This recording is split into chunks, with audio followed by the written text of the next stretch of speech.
Hello, everyone. It's been a day, it's been a week, it's been a month, it's been 2 months, it's been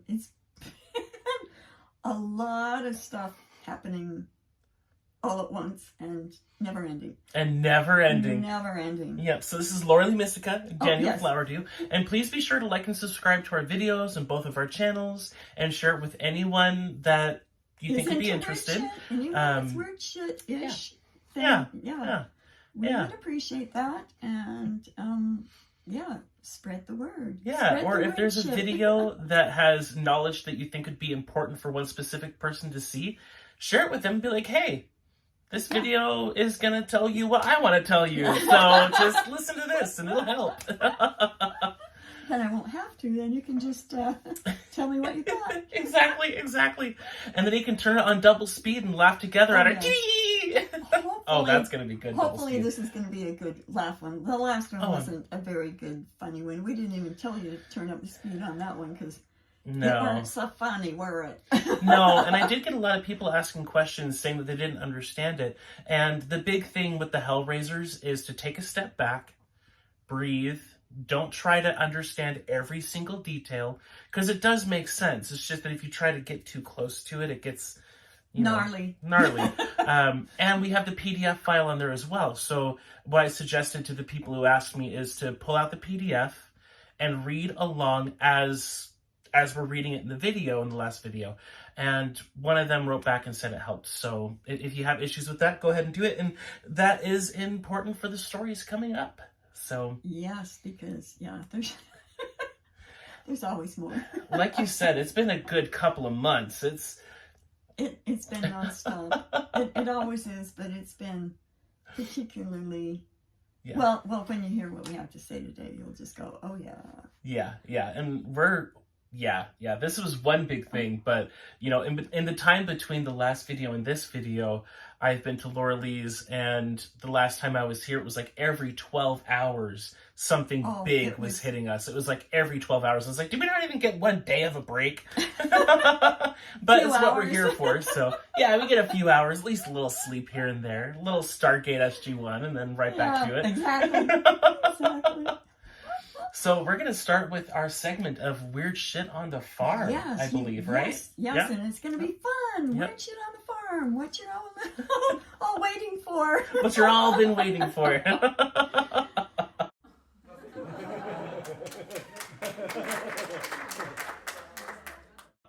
Okay, so this has been probably a couple of months ago, but there were cricket noises like a radio alert on, and you heard it too. Yes, and what's funny is, when we get into the story later after the weird shit, that the night that I was here and I heard it was when we were making headway. Yes. On this particular hunt that we're going to talk about. But yeah, really loud noises. It almost sounded like sirens or something, but it was consistent. It didn't do like wee wee. It was like wee. It was very odd, and I thought, what kind of an alert is that? Is there an H-bomb somewhere? I don't know. Yeah, we were thinking maybe cicada or something, but then we looked up cicada noises. It didn't sound like that, so we have no idea what bug that was. And then we heard it when we were in my basement. Then it was really loud, and it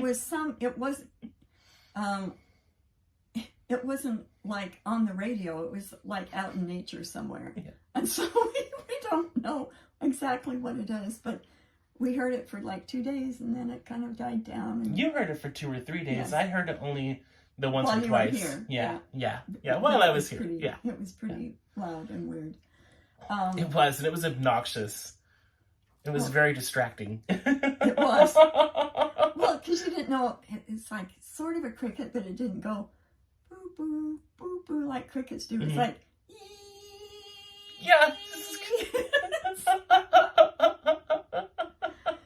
So yeah, maybe we'll figure that out.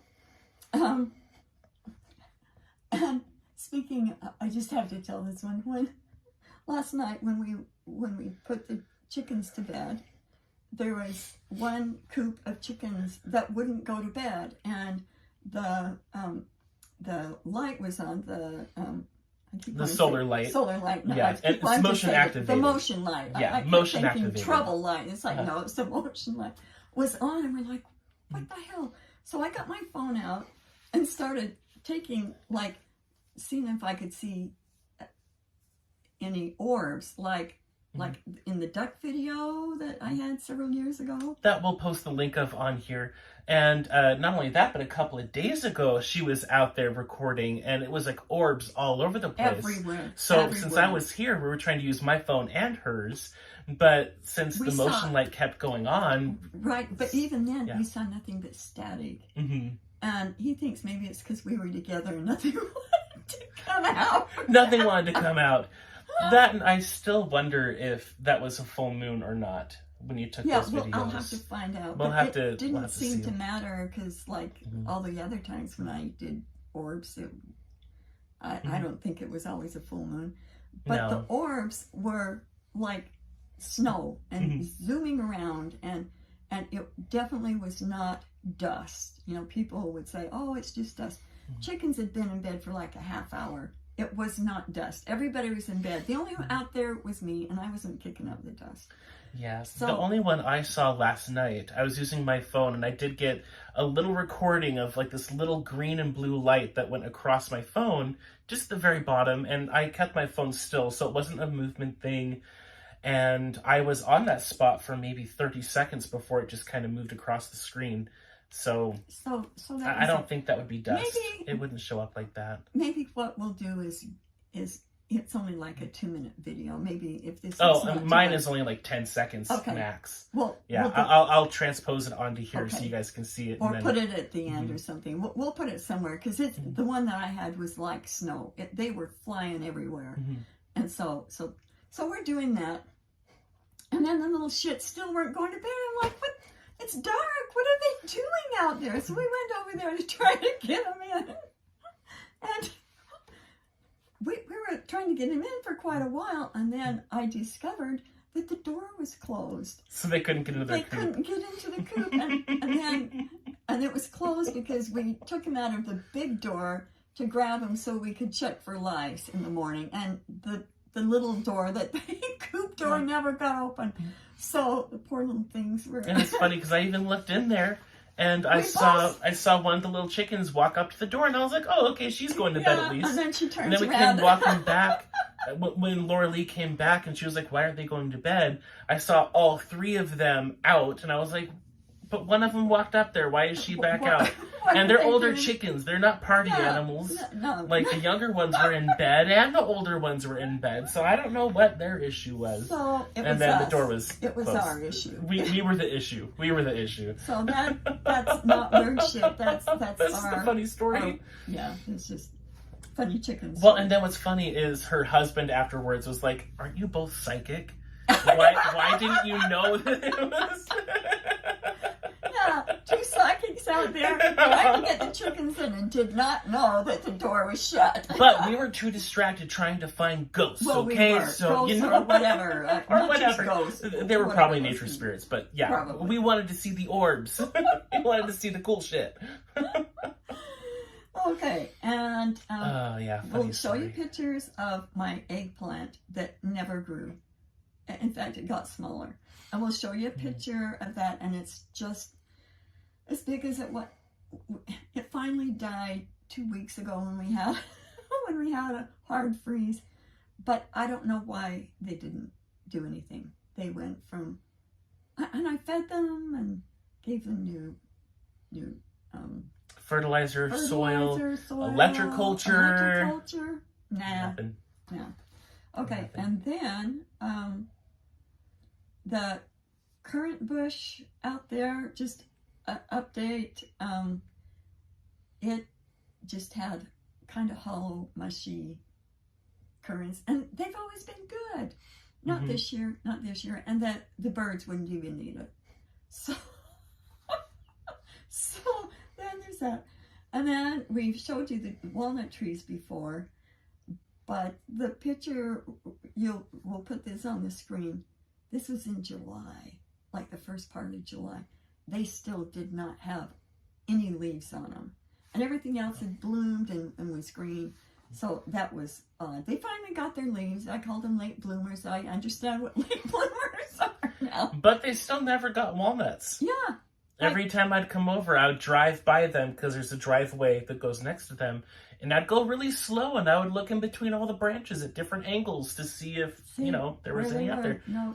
And driving by them, I didn't see a single one.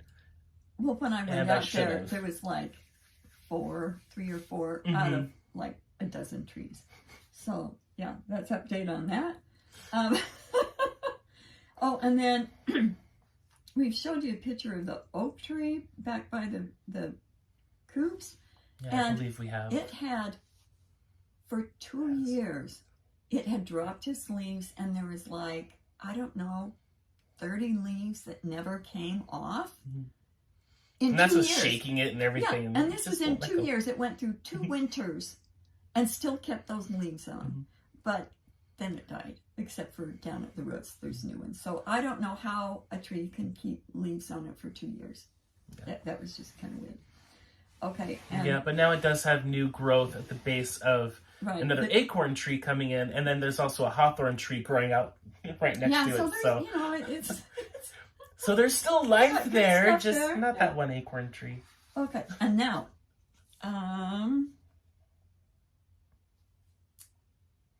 is the pen part of that? I'm going to show you. Yeah, we'll show them the pen. So if you remember a couple of episodes back, we were telling you about the pen that never dies. I forgot what you called it, but... Never ending, never left. Okay, so this is the pen. Again, and we'll show, I didn't bring one that's, but see, it's like totally... If you grab it from the top so you can actually show them... At the bottom, there's nothing There's in there. no ink. No ink. I was going to get another one to show them what it looks like. Okay, so... Here we go.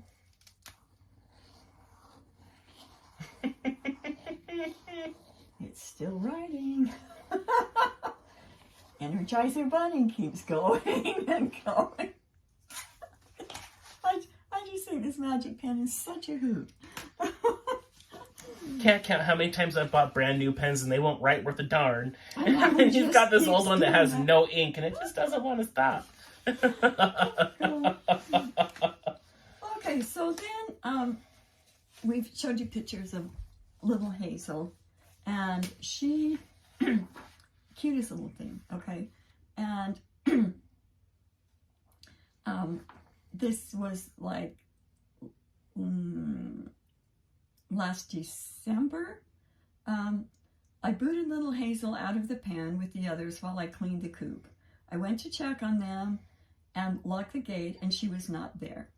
I looked all over for her, went back out, looked in the coop, looked all over the baby's area, the big rock, went back, ran, looked there, closed the run, locked it again, went back to the coop, looked inside, looked outside, went back inside the coop, and she didn't get in there, and she usually doesn't wander off. She wasn't the kind that she would just like, go where she was supposed to go. She wasn't like the other ones.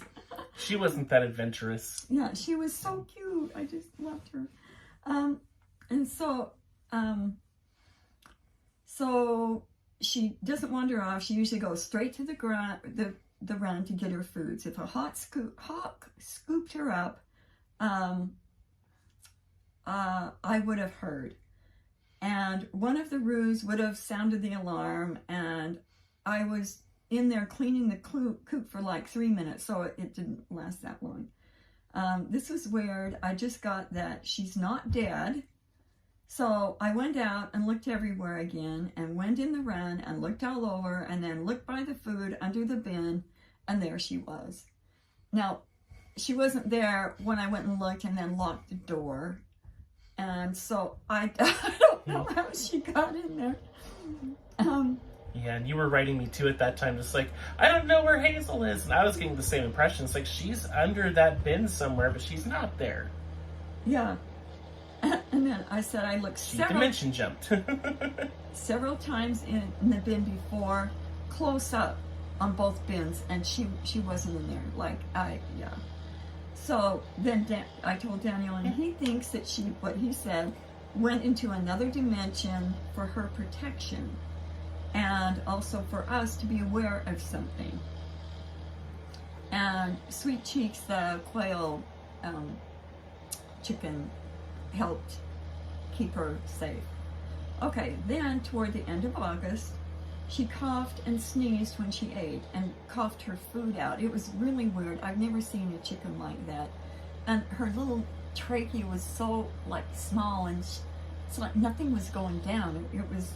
She had a hard time with water too. Yeah, it got so bad that she couldn't even drink water. But you gave her like a peach or a pear or something, or maybe it was a mango. And it was funny because she ate that thing like 20 times before it finally stayed down. Yes. But she did not Yes. stop. It tasted so good. She didn't care how many times it came back up. She wanted it in her, so she kept eating it. That's true. She was a feisty little thing. And then her crop would puff up with gas, and then she'd burp when I massaged it. You know, it was just, I've been keeping chickens for like 14 years, and I've never seen anything like this. And so I'd massage it, and then it would go down, or then she'd burp and it would go down, and then 3 minutes later it'd start puffing up again. And she'd eat all day and barely get anything down. It was just, and she was always at the food, trying to eat and get something down. And I gave her lots of natural remedies and would double and triple her food quota to be over 100% minimal nutritional requirement. So I would do this psychic thing too. It's like, because she was only eating like 30%. And so I double it and triple it, and then, and that really helped. And gradually got her crop down, and I kept her in her pen by herself to monitor her, so I could see, if she was pooping and make sure the other ones didn't be snarky to her. And making sure that Heidi wasn't being a turd. That's right. Heidi's the rooster. Yeah. He's a little shit. Yeah. Then I got the bug zapper for the hordes of flies and yellow jackets swarming around her, because I gave her watermelon and apples, and so they were just all over that. And she was like trying to eat, and here they are swarming around her head and everything. But she just kept improving. And then on September 19th, she was doing well, but I gave her an egg and she snarfed it. It looked like she had egg yolk coming out of her eye. It was the weirdest thing. It was all like sudsy. It was the weirdest thing on her eye. I'm like, what is that? It, like this bubble. And I wiped it off, and later it happened again. And then I checked her later after that, and no bubble. Okay, then on the 20th, the Friday before I left to go to the wedding. Now you'll have to read or subscribe to my Mystic House newsletter to see the story about that. There's some really weird shit stories that went down there. Really weird shit. So yeah, subscribe to the Mystic House newsletter. We'll put there is always a link at the bottom, but you're going to want to get updates on that. Uh-huh. It was a beautiful wedding too. It was gorgeous. It was a pleasure to be lots there. of weird shit. Like, Yeah. lots of weird shit that had to do with putting things back into balance that were out of balance. Mm-hmm. So we'll tell that story later. So the Friday before I left for the wedding, I took Hazel out of her chair. I took her out and put her on a chair. She ate a bit of watermelon, and an egg. Later, when my husband checked on her, she pecked at the air by her food and coughed a bit. And sometimes she would do this. She had cataracts. It was hard for her to see. But she didn't usually peck at the air, and she was doing that. And then he put her in the coop and then brought the others in that night, and she was asleep and had her beak under her wing. Next morning, my husband got her out of the coop, and that she was in the night before, and when she had her beak under her wing, but that morning, her wings were out, and he thought she was dead. She was unstable, and when he put her on the chair, well, he took the others out and cleaned her pen. And then by her food, where the flies and yellow jackets were eating it, she seemed very out of it. So he picked her up, and she was very light, and he put her in the nest box to make her feel more safe. And by noon, he went out to check on her, and she passed away. And he said her nose was running. She had blood running out of her nose and down her cheek. And then when he took her out to be, we don't bury our chickens. We put them out in the forest for the critters to have a dinner. Because they're dead, they don't care. It's the cycle of life. It is. Before we buried ourselves in cemeteries and whatnot, that's pretty much what we would do. Exactly. Before things got really corrupted. So then when he took her out there, she was just full of lice. I mean, it freaked him out. She had lice everywhere. I forgot about that. Oh, I forgot about that. So then I said, so somebody must have come and gotten her. I wonder who it was. And it was Minnie Bunny. And then we found out that she was a bunny too, with the yeah, these are bunnies from the UV realms. Yeah, so Minnie and Hazel antennas. are both, yeah, they made have a lot of antennas sense. with these like balls up on top that give them like 360-degree view, and they see more than just, physical things. Yeah. Now, I don't know if I should tell the loudest story. Should we keep that one? Let's save that for a future one. We'll do that one another time. Yeah. So then, clock update, okay? The clock was losing a couple of minutes, and then I looked at it yesterday, and it was back to normal, so I don't know. But it's not going backwards. The second hand isn't going backwards. It's Anymore. So, I think that's about it. Can you think of any more weird shit on the farm? I think that's it for now. There's always more. There's always more. This is one thing that we're laughing about it because like this will always be a segment of the show, and some of the weird shit will be really intense weird shit. Some of it will be like funny. The pen, where it's like this is weird, but not like not life threatening or scary or exactly. yeah. So that completes the weird shit of the farm segment for this episode. For now.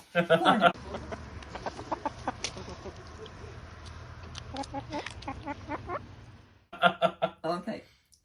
So I don't know if we want to go into the Mayhem Raiser? Yes. So in the last episode, we read the list for the Hellraisers. And once we completed the Hellraiser hunt, literally that same day, we found the Mayhem Raisers. Isn't that lovely? Not even 12 hours. No. Not even 12 hours. I think it was literally like as soon as we were done, we were like, oh, there's something else here now. We're like, no, first we went, whoo, and then we're like, oh shit. Next. But yeah, it led us through this huge, I think it took us 2.5 months to complete the Mayhem Raisers.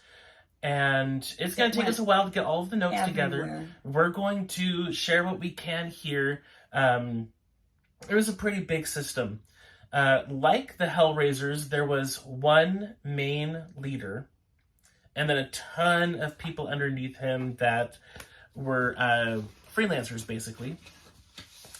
So the important thing is, okay. Yes, we'll get to that here in a second. Oh, okay. Because there's more to share here that'll make more sense when they see that. So basically what happened was we knew that it had a boss. We knew that there was one main leader, and we didn't know who it was.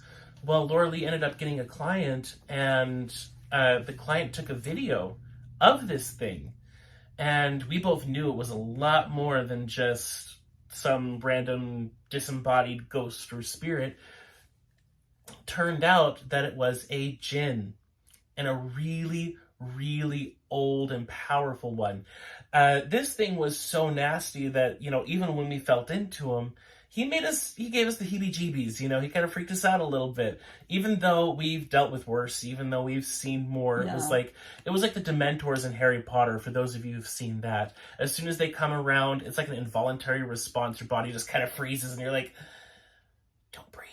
Yeah, it's Stay really, still. really scary. Let me tell you about the Djinn that was on the property. If you get our newsletter, it tells the story, and it's on the it's on the Ghostbuster Gals. Mm-hmm. And there's a picture of the Djinn. And it's that one also was bad, but this one, this new one, yeah, that way story worse. was also shared on the show that you did with Nancy, with That's true. Insider That was Insights. That's where it was first extended found. version, right? That was where it was first found, was during them recording. And that's how we got so. acquainted with the Djinn. Yeah. And so then we're... So now I want to take some of these notes, because, you took the notes that I want. This is... No, I thought that was the one you wanted. You want this? Yes, I want this one. Okay, Yes, you can have them all. Yes. Have all the notes. We're good. Lots of Lots notes, of notes. and this is only like one this is small only a portion part of of it. We spent a good hour today trying to figure this out together, so bear with us here. It's kind of all over the place, but there are some main notes here that I'm going to read to you guys, some main bullets. So, the head Mayhem Raiser was a Djinn. He was the third Djinn that was created with this singular artifact. The first two were trial runs. But he was the one to really get the evil quotient right, and not only just the evil quotient, but to have his own faculties. Whereas the other two, they were quite a bit weaker. The artifact that created this Djinn did it with cold fire, and was originally created at home, and was manipulated and corrupted. And like I said, this genie... Okay, Djinn. This is Djinn. D-G-I-N-N. We have this thing where it's like a genie is one that turned into one of our allies. The Djinn are the ones that are the bad guys. When we remember, that's how it's supposed to work. Okay, so this Djinn was very scary and intimidating, and caused extreme anxiety to even tap into, until we ended up getting the intel to call him the teeny weeny genie, and that just flipped everything. Because it was very foreboding. I didn't... Yeah. Because we knew that there were tripwires over everything, even if you thought about it, or thought about thinking about it. It's like, so you're like, okay, and threats all over the place. So we're like, and then Hal called it the teeny weeny genie. We're like, I'm not scared anymore. Yeah, exactly. It totally changed it. And when we would first tap into him, it was like I would see him in the corner of the room staring at us, and it's like, I don't like this guy. One thing that's not on this note, and not on any of these notes, is that he actually called himself the original devil. That's how old he was. He was several thousand years old. And so anyway, back onto this. And that's why he was so scary, because he's been around for a long time. He accrued a lot of power. And a lot of people, I had some clients that were involved, that he was controlling. Yeah, and he made deals. Horrible. Yeah. He made deals with entire bloodlines. So, and made people's lives hell. So he could go either very small or very large. He used Rife Tech EMF pulses and radionics. Rife Tech was made in like the 60s, I believe, maybe even earlier. It was a plasma-based frequency technology that could be used to heal cancer, but of course, guys like this use it to cause damage. EMF is electromagnetic frequency pulses, so think of like microwaves, phones, everything is emitting these frequencies. And then the radionics is basically like a device that you use to send energy to something immeasurable distances away. You can use a picture, you can use their name. So that's just a quick rundown on these. I can get a lot more detailed, but if you don't know what those words are, now you have an intro. That's right. So he has a genie bottle that was full of artifacts, and the bottle itself was an artifact. He thought he was immortal, and the artifact had two different halves. There was the bottle, and then there was this hourglass shape, and when they both came together, they created a pyramid. We still don't know how, because they're very different shapes, but that's what we both saw, so that's... This whole thing was hard to wrap your mind around. It like made you crazy to even try to fathom the kind of technology and magic and crazy that was in, Hence the 30 pages Yes. of notes. And we're still trying to figure it out. Figuring it out. Okay, and so when both pieces were together, it influenced the sands of time, space, dimensions, realms, and realities. And if you turned the hourglass, it would control all of the realities throughout all of the hologram. So since this teeny weeny genie had access to this, he could literally control everyone and everything. And so it's interesting. You could, if the sands are running out, you just turn it back. Yep. Not a problem. It was one of his fail-safes to keep himself alive and keep himself in power. Now, confusion was a part of the tripwires in and around the bottle. So now I think is a good time to show this. So this is something that Laura Lee saw, maybe like a month before we even started doing this hunt. Yeah, right about there. Maybe try moving back a little bit. Yeah. Okay, it's really hard to see, but it says teeny weeny genie up here. Confusion is along the bottom. I can't. And then on this side, mayhem. And then on this side is chaos. And then back here is...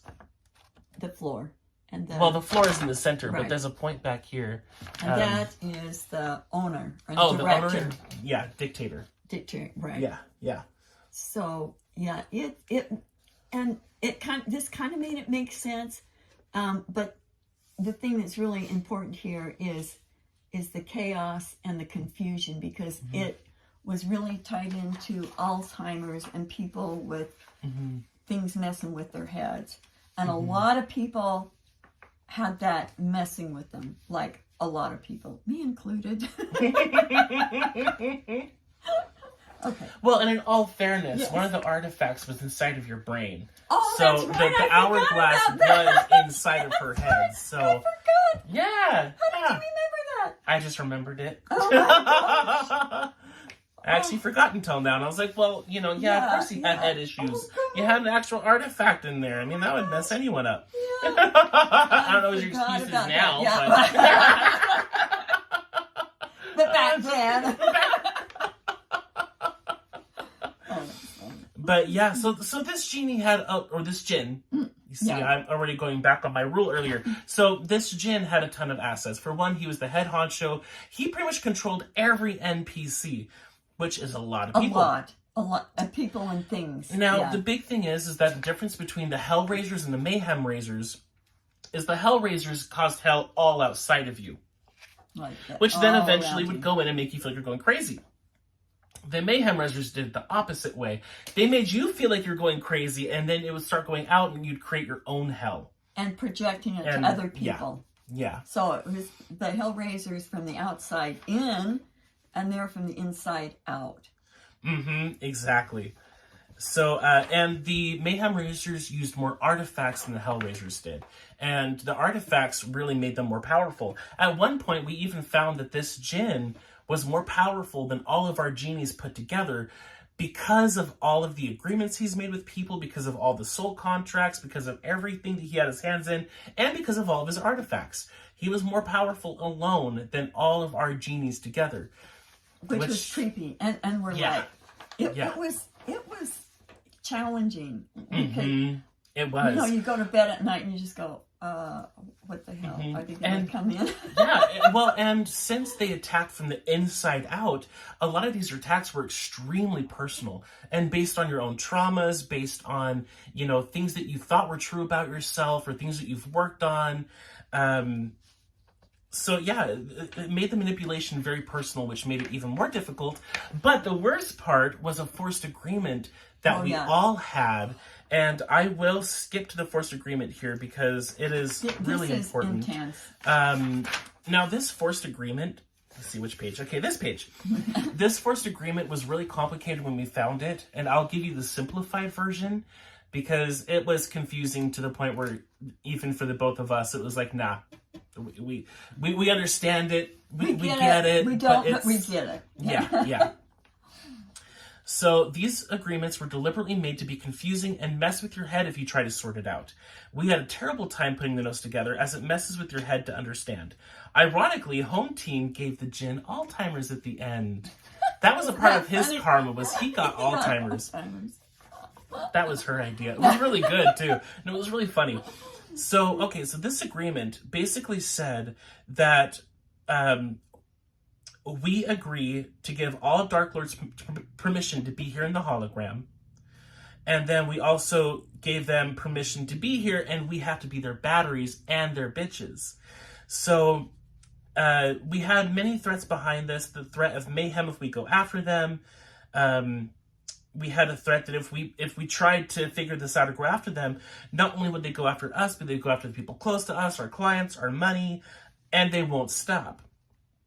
And our animals. It was really challenging. It's like, okay, we know we need to do this, but every time we'd work on it, all hell would break loose around us with friends and family and everybody just people getting sick. And accidents. Bad, accidents, okay. So another part of this agreement was that the Djinn is almighty and all-powerful and controls all things.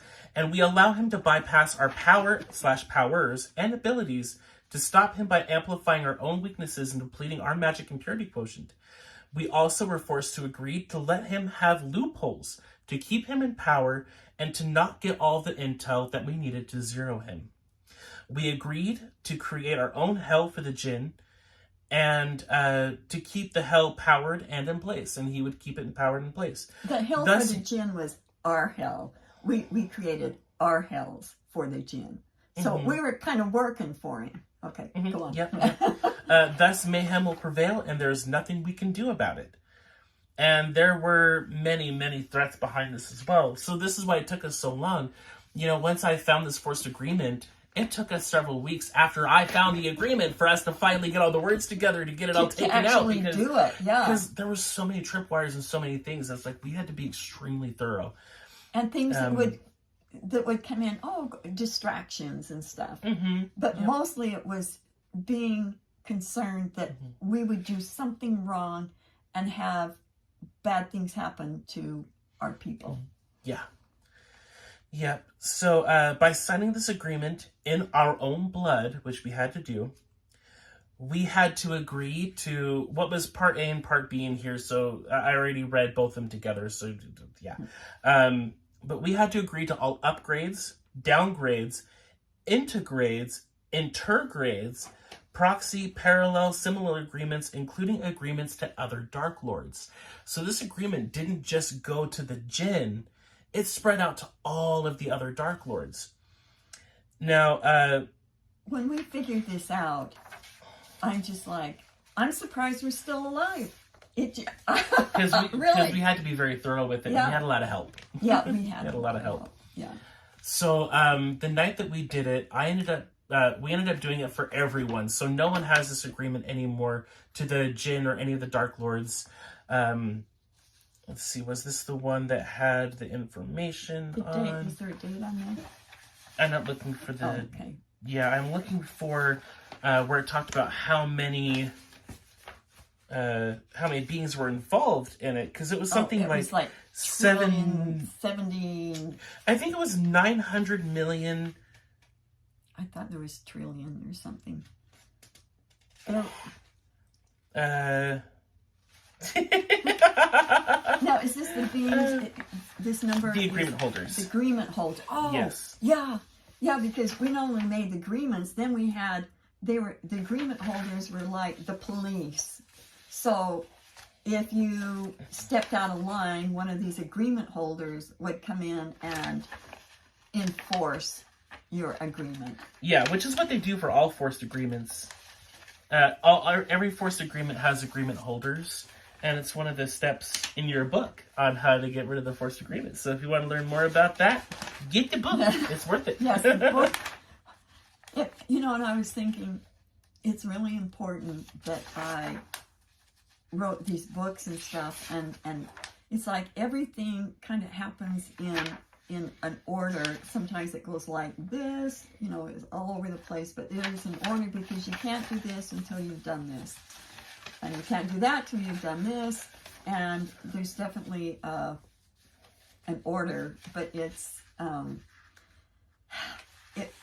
that's why it was so challenging, is we had to make sure that we were doing the right steps and getting these forced agreements. If we didn't know how to get rid of them, we would be screwed. This Djinn would be still causing mayhem everywhere. So, okay. Now, I couldn't find the number for how many agreement holders there were. I thought it was 20. But it was funny because, there was a ton of them, like 900 million, 900 trillion or something. It might have been 900 trillion. I think it was trillion.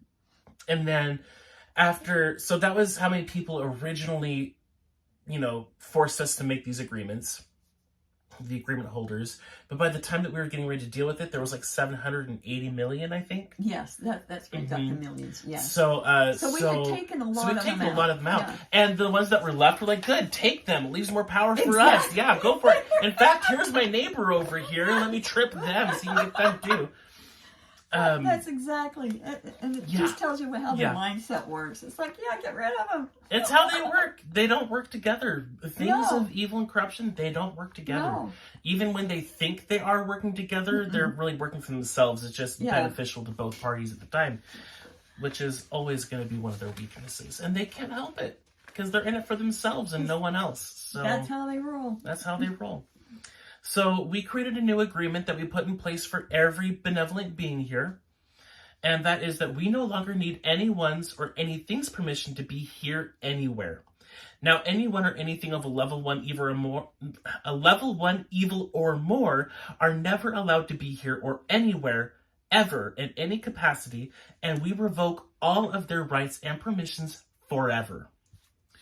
We have full qualifications and access to any and all intel through all time and eternity. No thing, no one, nowhere, and or no when can hide from us or elude us ever. No dark lord, corruption, or evil has any power over us or anything now and forever. We now take back all of our money, including stolen money, past, present, and future, now and forever. Anything or anyone that tries to mess with or alter this original upgraded law of the hologram without our permission will instantly get their karma and be taken to zero. Yes. We, the authentic HRT, now have full access. No one else can access or use any of our faculties without our permission, without the permission of us or our sumas. Yeah, this is our here twice. And then this original upgraded law of this hologram is enforced by all of the uncorrupted math, magic, science of this / our hologram, and by our authentic home team from outside the hologram, authentic HRT, and so HRT, the holographic restoration team, and the HC team, the holographic creation team, and the authentic summa of this / our hologram, to whom it rightfully belongs, originally, now, and forever. So... Yeah, we took out the original agreement, and put our own in its place. place. Was that agreement? That was September 9th or 6th, I think. There was something on 9/11, September 11th. That was when we actually took him out. Yeah, this was the 6th. Okay. So a few days before we finally got to take him out. We had to get rid of these forced agreements or we would have been screwed. We could not have taken him out without taking those out first. Yeah, so the next thing on the notes here is it does talk a little bit more about the genie lamp. And that was really interesting since it was an artifact. It wasn't made here, so it was kind of an anomaly here. And when I first went inside of it, I found tons of hallways, rooms, gardens, and everything. Like, it was basically a world to itself. And it had, like, a library on occult and magic. It had books on Genie-ology. Of course, tons of gold and jewels. Sacrificial chambers. Torture chambers. He had his own version of the Philosopher's Stone, which is part of how he kept alive. And then he had a brothel. Yes, he had his own brothel in there. And it did have a whore mistress, which then Laura Lee liked to call the bottle bitch. But yeah, inside of the brothel, there was a zoo in there. And so it had like Thunderbird, a griffin, chimeras, blemmies, centaurs, like tons of different things, as well as other artifacts that were corrupted. So this genie kept most of his things. There were things in there that weren't corrupted, and they were just being tortured in there too. And the bottle bitch, she was like the queen of it all. This was her domain, and she pretty much had a power problem. Although it wasn't much of a problem for her, because like she was very smart. So the Djinn thought he controlled everything, but she's the one that gave him the ideas. Yeah. She was the brains. She was the brains. Exactly, she was. And the creative ideas. Okay. Now, it's also important to know that when the genie was in the height of his power, pretty much anyone that took like the next training course or got the rocks, anyone that started to do the work that would have made them capable of taking him out, that's when their forced agreement would really kick in. Mayhem would start ensuing. Things would start falling apart in their life. And mess them up. So some of you watching this may be a part of that. It's like, oh, I wanted to do that, but no, things just went bad. Yeah. Well, and like with the Hellraisers, we still have our own jobs afterwards now that these things are gone to go through and do. You're not say, like, because you didn't say that.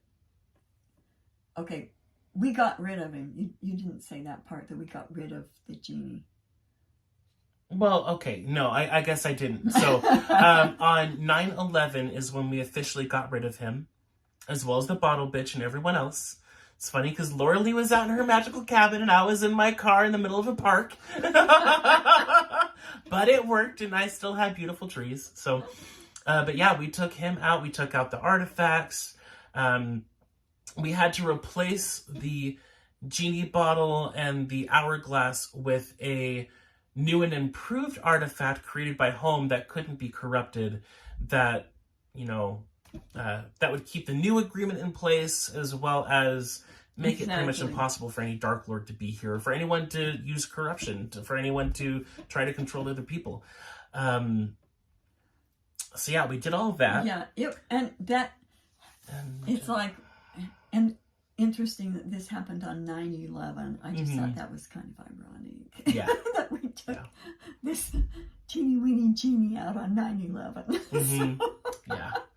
Yeah, it was very interesting. And another thing that happened that day, shortly after we took care of this teeny weeny genie, my biological father passed.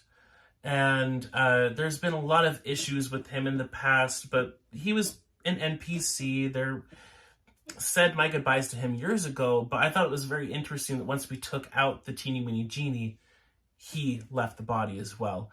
I just kind of knew at that moment that they were connected. NPC is non-playable character. And we are working on a file, on a little PDF form that we could share with all of you guys. There's a lot of intel that we're figuring out about them. But basically, they don't have a soul. Right. They're Yeah. They're AI programming, and they run completely on programming. There's very little chance for them to change, and they will never change themselves. And PCs require a large... They require something major to happen in their life to act as the catalyst for them to change. And it's a crapshoot if they're going to change for the better or the worse. To whereas someone like us who has a soul, we can choose to change and become more of our greater qualities. And PCs are not capable of that. Right, and they're programmed. It's like playing a video game. It's like you go into a video game and there's you and your friends that are playing, and then there's parts of the game, and it's just like they have set words, they have set actions. You do this, I'll do this. You can talk to them and get quest updates, but that's about it. Exactly. Mm-hmm. So, so he's gone. 9/11. And then, right after we took out the teeny weeny genie, the torch was passed on to someone else. And the torch did end up being an artifact, and we'll share more about that later as well. Once we get more notes figured out. Yeah. That was like, another month-long hunt. Gone. Yeah. And they were like, he was like a torch carrier, and the torch is handed to someone else, and oh shit, now what? So, but that'll have to be next video, because it's going to take a while. And this video is already a good size. So thank you guys for hanging out with us for this long. Do you have anything else you wanted to share? Oh, there was one more thing. And that's why I started to pull this out. Yeah. Because you wanted to read this. Oh, okay. Oh, when you... So going back to the Hellraiser and the Teeny Weeny Genie and some of the work that we have to do. Yes. When you clear and neutralize the fear, pain, and suffering around the memory or event, it frees your nervous system so you see and remember it, but don't give a shit, and can see it as something that serves you instead of destroys you. And it's a reason to do the timeline therapy sessions. Yes. Now, yes, you can just buy the Cryogenics 2 book, and it has the instructions, but it is recommended for your first 2 or 3 to... have somebody that's been around the block that has done a ton of them to help you. Because you can get stuck in weird places in time, and you don't want to do that. Yeah. But it's so effective. I mean, the stuff that I have learned and done by doing timelines is off the charts. I mean, just in the last week, found some stuff out, and I'm like, whoa, that's so cool. Yeah. So, check that out. You can go to firstwaveindigos.com and, check out the timeline. Yeah, you can either do it through the Nice Training course, or you can access the timeline information through the Cryogenics 2 book. It's in both of those locations. Or get a session from us. Yeah, get a session from either of us. That's an option. It is really one of the best ways to do it, is to have sessions first. And, So you can kind of... Because the first time you do it, you need someone to hold your hand, because you can get lost and And the eggs will always make sure you get back home, but you might have wasted a trip. Yes. Or gotten very little out of it. Yes. So, but so the Teeny Weeny Genie is gone. Him and all the Mayhem Raisers. Hell Raisers are gone. And I will give you guys a little sneak peek preview that the Torchbearer and the Torch are now gone as well, but we will share more details on that later. And we're just rocking and rolling. And things are changing, and we'll have the dates on these, so you can go back and see if your life has gotten better since the dates that we took this stuff out. Which was 9/11 of 2024. And then we did something else on the 21st of September. Remember, with the neutral. Remember what we did? I guess not. But we'll tell you more on that one too. We'll tell you more, because everything has flipped, and we're in charge now. The evil. Oh yes, I do remember. But that will have to be a different time. That's another story. I gotta get my notes together on that. We have a lot of cool things that we do all day, every day, and you can help as well. Yes. Biggest thing is to really take care of yourself as well. Do SCRCs for yourself and for the benevolent people of the hologram. And You know, SRSC is Spiral Curse Reversal Ceremony. SCRC, yeah. Spiral Curse Reversal Ceremony. Do your timelines, you know, and Implant do unplugging.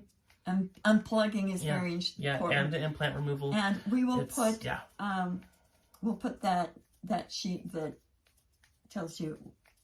Well, we already put the psychic medic kit on one of the other videos, so if you want that, you'll have to look into it and watch our other videos and see if you can find it. Go on a treasure hunt. Go on a treasure hunt. Those are always fun. Well, thank you everyone for spending some time with us. It's always a pleasure. Onwards and forwards. Don't let the bastards win. Absolutely. Okay. Bye. And if I didn't say it before, like and subscribe. No, I did say that. I did remember to. Okay, well, now do it at the but end. now we have it on there twice. Okay, very good. Now that you've watched it and you know you like it, now you can definitely share it with other people. All right. Ta-ta for now. Bye-bye.